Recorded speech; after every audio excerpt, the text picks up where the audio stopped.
सती ने हाथ जोड़कर कहा, भगवान महात्मा जी, मुझे तो ऐसा हुआ था कि मैं तपस्या कर रही हूं, ये कोई महात्मा का मुझे दर्शन हुआ, धन्य वे साधु संगति, बैनी भागेरे मिलो मने साधु पुरुष नो संग।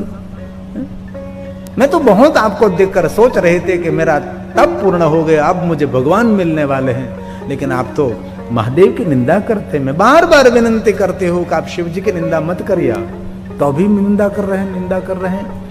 अब सती ने निर्णय ले लिया कैसे मैं सुनती रहूंगा तो मेरा पुण्य भी क्षय हो जाएगा, अब मैं क्या करूं।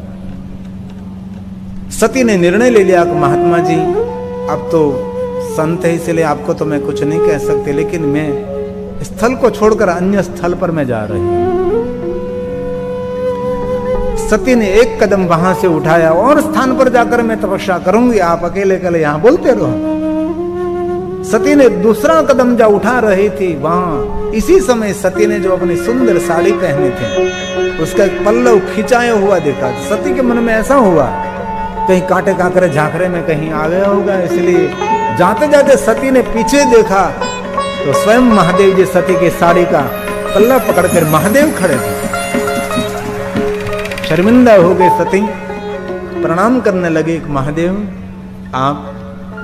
महादेव ने कहा, मेरे भक्तों की पहले मैं परीक्षा करता हूं, मेरी कसौटी में से जो परिपूर्ण निकलता है उनको मैं मिलता हूं। कसौटी के बिना कौन मेरे पास पहुंच सकता है। मैं आपकी भक्ति की परीक्षा कर रहा था कि आप में आपका मन मेरे में कितना दृढ़ है। मेरू तो डगे पण जना मनड़ा डगे नहीं पान बाय, नहीं गाओ आरमना। महादेव ने कहा, सती कुछ वरदान मांगी। क्या मांगू महादेव, आप तो अंतर्यामी हैं, सब कुछ जानते हैं। सती ने कहा, मेरे साथ आप विवाह करें भगवान। दूसरा वरदान, सुंदर श्रृंगार कर दे, श्वेतांबर पीतांबर लीलांबर, सुंदर सोने चांदी हीरे मोती का आभूषण धारण करके मेरे साथ आप विवाह करें। भगवान शंकर जी ने सती को वरदान दिया। शिव कैलाश गए, सती अपना तप पूर्ण करके प्रशिष्ट नगर में आई। नगरवासियों ने बड़ा आदर किया, सम्मान किया, पुष्प की वृष्टि की। हमारी बेटी तपस्या करके आई है। और माता वीरणी को कहा कि मां, महादेव मुझे मिले और मेरे साथ महादेव ने विवाह करने के लिए आ कही। वीरणी ने दक्ष महाराज को कहा। दक्ष महाराज ने कहा, कभी हम तैयारी करेंगे। सप्त ऋषियों को आमंत्रण किया। गर्गाचार्य महाराज, बृहस्पति देव और नारद जी सब पधारे। सुंदर विवाह पत्रिका तैयार की और सप्त ऋषि गर्गाचार्य महाराज, नारद, बृहस्पति सब शिव के पास पहुंचे। और यहाँ दक्ष महाराज ने विश्वकर्मा जी को कहा, मेरी पुत्री सती का विवाह है, इसलिए सुंदर आप नगर की शोभा में वृद्धि करो। विश्वकर्मा जी को आज्ञा मिली और सुंदर नगर की शोभा में वृद्धि अभिवृद्धि करने लगे। सुंदर नगर की सुंदरता बढ़ाने लगे विश्वकर्मा जी, और पूरे नगर को सजाया है। और वर्तमान युग में ऐसा बहुत देखा जाता है, अपने बेटी के विवाह में बहुत बड़ा खर्च कर देते हैं। इतना बड़ा खर्च, अकल्पनीय खर्च।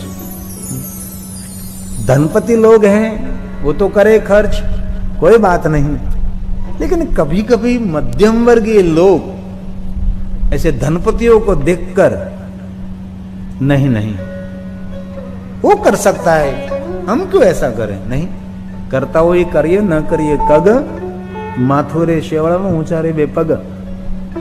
कागड़ा जेव कागड़ो हंस ने જોઈ ગયો તો એને જેવું કરવા લાગ્યો, બગલાને જોયું તો એને જેવું કરવા લાગ્યો।